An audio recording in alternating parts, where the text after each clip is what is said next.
Hello everyone, I hope you all are doing well. आशा करती हूँ आप सभी लोग बढ़िया होंगे। मेरा नाम है दिव्या ओला और आज के हम इस सेशन में पर्यावरण से संबंधित एक इम्पॉर्टेंट टॉर्टोइस के बारे में चर्चा करेंगे। तो हाल ही में क्रिटिकली एंडेंजर्ड एलोंगेटेड जो टॉर्टोइस है वो अरावलीज में स्पॉट किया गया है। अगर मैं इसे हिंदी में कहूँ तो गंभीर रूप से लुप्त प्राय जो एक लंबा कछुआ है वो अरावली में देखा गया है। क्या इसके मायने हैं, क्या इसका साइंटिफिक नेम है, क्या फीचर्स या विशेषताएं हैं इस टॉर्टोइस की, और अरावलीज के बारे में क्या महत्वपूर्ण जानकारी है जो हमारे एग्जाम के लिए इंपॉर्टेंट है, सारी चीजें हम इस सेशन में डिस्कस करेंगे। Why are we actually going through this, क्यों पढ़ रहे हैं हम? तो जीएस पेपर 1 ज्योग्राफी और GS paper 3 environmental impact assessment, साथ ही में एनवायरमेंट पर्यावरण से संबंधित ये एक इंपॉर्टेंट क्या बोलते हैं स्पेशीज के बारे में जानकारी दे रहा है। तो न्यूज में ये क्यों है? तो न्यूज में इसीलिए है कि क्रिटिकली एंडेंजर्ड स्पीशीज मतलब गंभीर रूप से लुप्त प्राय एलोंगेटेड टॉर्टोइस जिसका साइंटिफिक नेम है इंडोटेस्टुडो एलोंगाटा। प्लीज डू रिमेंबर, इंडोटेस्टुडो एलोंगाटा इसका साइंटिफिक नेम है। ये देखा गया है हरियाणा के दमदमा क्षेत्र के अंदर। Now very important for us, Damdama area, ठीक है, हरियाणा के दमदमा क्षेत्र में। एंड इज द पार्ट कहाँ पर? एक शोध के दौरान ये अरावली में देखा गया है। अरावली जैसा कि हम जानते हैं कि गुजरात के पालनपुर से कहाँ तक जाती है? हरियाणा, दिल्ली, रायसीना हिल्स तक जाती है, राइट। तो गुजरात आपका, साथ ही में राजस्थान, हरियाणा, दिल्ली। तो इस तरह से अगर हम बात करें तो दमदमा क्षेत्र में ये मिला है हमें अरावली की पहाड़ियों के अंदर। क्लियर? तो एलोंगेटेड टॉर्टोइस है, इसका साइंटिफिक नेम है इंडोटेस्टुडो एलोंगेटा। क्लियर? तो आइए जानते हैं कि इसकी क्या फीचर्स हैं, व्हाट आर द फीचर्स और कैरेक्टरिस्टिक ऑफ दिस टॉर्टोइस। सबसे पहले अगर हम बात करें तो प्लीज डू रिमेंबर कि इसका जो साइज है ज्यादा बड़ा नहीं है, ये बहुत ही मध्यम वर्ग मतलब बोल सकते हैं मीडियम साइज्ड टॉर्टोइस है, जैसा कि आप यहाँ पर देख सकते हो, राइट। इसकी जो शेल है ये येलो ब्राउनिश या ऑलिव के कलर में है, राइट। तो शेल कैसी है? येलो ब्राउनिश इन कलर, ठीक है। जो इसकी शेल है, शेल मतलब जिससे अपने आप को कवच की तरह होता है जिसमें ढक के रखता है खुद को, टू प्रोटेक्ट इटसेल्फ, राइट। तो शेल येलोइश ब्राउन कलर में है, ऑलिव शेल है।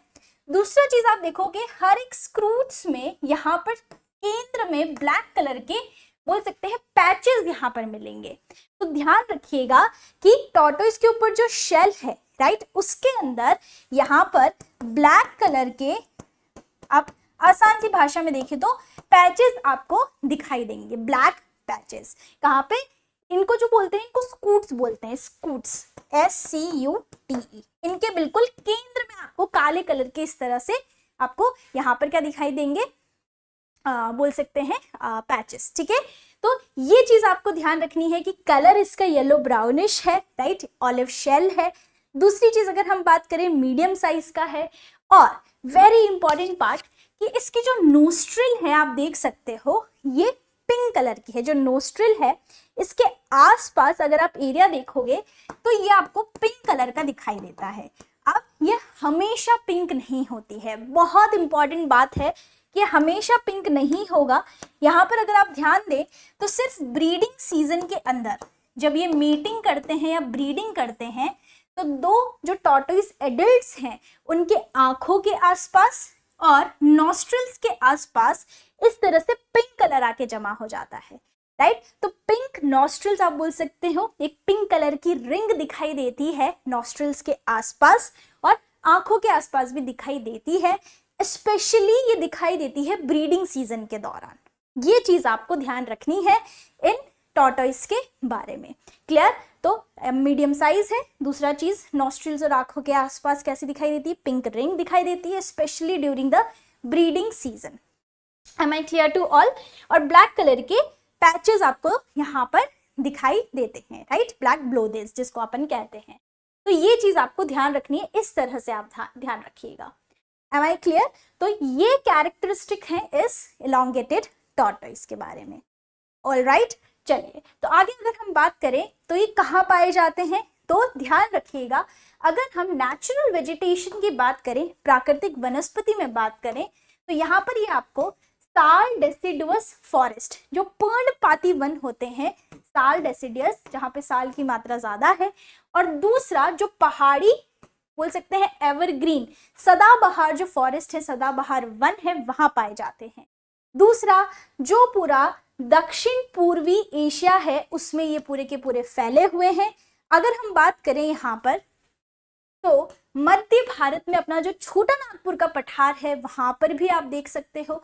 साथ ही में म्यांमार से लेकर जो पूरा एरिया है, देखिएगा म्यांमार से लेकर जो पूरा एरिया है, Myanmar, Thailand, right, Cambodia, Laos, Vietnam, पूरा जो इंडो चाइना वाला रीजन है, इनफैक्ट चाइना का भी कुछ क्षेत्र है, फिर आपका साउथ ईस्ट, मलेशिया, सिंगापुर, ये पूरा साउथ ईस्ट में आपको ज्यादा से ज्यादा क्या दिखाई देते हैं, इस तरह की स्पीशीज दिखाई देंगी।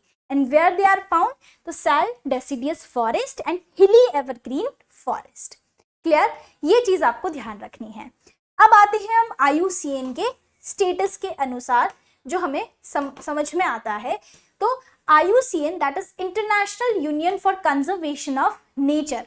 अच्छा, इसे आप हिंदी में किस तरह कहेंगे, तो जो आपका अंतरराष्ट्रीय प्रकृति संरक्षण संघ है उसके अनुसार उसकी जो रेड लिस्ट है, राइट, उसके अनुसार ये क्रिटिकली एंडेंजर्ड स्पीशी है, मतलब गंभीर रूप से लुप्तप्राय ये आपका क्या है, स्पीशी है।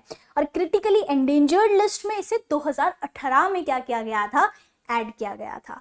तो again it's a very important part, जैसा कि आप देख सकते हो 2018 के अंदर। ठीक है, तो IUCN क्या करता है, what is international union for conservation of nature, इसके हेडक्वार्टर्स है स्विट्जरलैंड के अंदर। और बेसिकली अगर हम मोटे मोटे तौर पर बात करें तो दुनिया में जितनी भी मौजूद जो वेजिटेशन है, वनस्पति है, जितनी भी एनिमल स्पीशीज है, जैसे कि हमारा जो टॉर्टोइज है, राइट, तो जितनी भी मौजूद वनस्पतियां हैं या जीव है, उनकी विभिन्न प्रजातियां, जितनी भी उनकी स्पीशीज है, डाइवर्स स्पीशीज है, उनको संरक्षित करने के लिए वैश्विक रूप से वर्ल्ड लेवल पे ये क्या कर रखा है, एक रूल या प्रोसीजर, प्राधिकरण यहाँ पर इसका निकालता है, राइट। तो रेड लिस्ट में आपकी क्रिटिकली एंडेंजर्ड है एलोंगेटेड टॉर्टोइज, ये चीज हमें ध्यान रखनी है। Am I clear? चलिए, सो अगर हम बात करें तो ये तो बात हो गई स्पीशी के बारे में। अब कहाँ ये पाया गया है, तो अरावलीज में हमें ये मिला है। तो कुछ बेसिक बातें हम अरावलीज की भी कर लेते हैं। सबसे पहले अगर हम देखें यहाँ पर अरावलीज के बारे में, तो अरावलीज हमारे जो प्रायद्वीपीय पठार है उसका हिस्सा है। जो हमारा पेनिनसुलर इंडिया है उसके अंदर बहुत सारी पहाड़ियां और बहुत सारे पठार हैं, जिनमें अरावली भी उसी का हिस्सा है। अरावली को अगर हम यहाँ पर देखते हैं तो अरावली आपके गुजरात के पालनपुर से लेके और दिल्ली रायसीना हिल्स तक इस तरह से पूरा का पूरा इलोंगेटेड है, राइट। करीबन 692 किलोमीटर इसकी पूरी लंबाई है, जिसमें से 550 किलोमीटर तो सिर्फ राजस्थान में है, मतलब 80% जो है अरावली का वो राजस्थान के अंदर आ रहा है। तीसरी चीज, यहाँ की सबसे ऊंची चोटी सिरोही में स्थित माउंट आबू में गुरु शिखर है। ये चीज आपको ध्यान रखनी है, गुरु शिखर, राइट, जिसकी जो हाइट है वो 1727 मीटर, कहीं पे 1722 भी लिखी है। तो गुरु शिखर माउंट आबू में स्थित इसकी सबसे ऊंची क्या है, चोटी है। दूसरी चीज अगर हम देखें तो अरावली को अगर आप देखोगे तो ये जो पहाड़ियां हैं ये दक्षिण में तो चौड़ी है और उत्तर में जाते जाते ये सकड़ी हो जाती है। ऐसा क्यों? क्योंकि जब हमारी इंडियन प्लेट जब यूरेशियन प्लेट से टकराई थी तो ये वाला हिस्सा, इंडियन प्लेट वाला हिस्सा उस यूरेशियन प्लेट के नीचे धंस गया था, जिससे जो हमारा प्रायद्वीपीय पठार वाला हिस्सा है वो भी उठा हुआ है और जो भी पहाड़ियां यहाँ निर्मित थी, निर्माण हो चुका था, उनका भी दक्षिणी हिस्सा उठा हुआ है। दूसरा रीजन ये है कि अरावली के दक्षिण भाग में बहुत सारा धात्विक खनिज है, मेटलिक मिनरल है, चाहे वो जावर माइन हो, चाहे वो चांदी हो, कॉपर हो, लेड, जिंक, जो भी हम बात करते हैं, सारे मिनरल्स आपको अरावली में मिलते हैं। हाँ, ये पुराने ओल्ड फोल्ड माउंटेन्स हैं, बट अब क्योंकि ये क्या हो चुके हैं, बहुत ज्यादा इरोड हो चुके हैं, इसलिए अब हम इन्हें रेलिक्ट माउंटेन या फिर रेसिडुअल अवशिष्ट पर्वत कहते हैं।